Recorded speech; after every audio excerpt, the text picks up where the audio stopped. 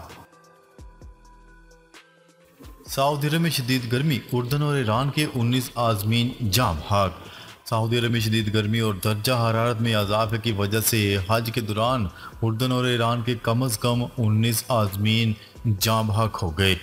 AFP کی report کے مطابق اردن کی وزارت خارجہ نے اپنے ایک بیان میں کہا ہے کہ حج کے مناسک کی ادائیگی کے دوران 14 اردنی عازمین کی موت واقع ہو گئی، جبکہ 17 ابھی تک لاپتہ ہیں۔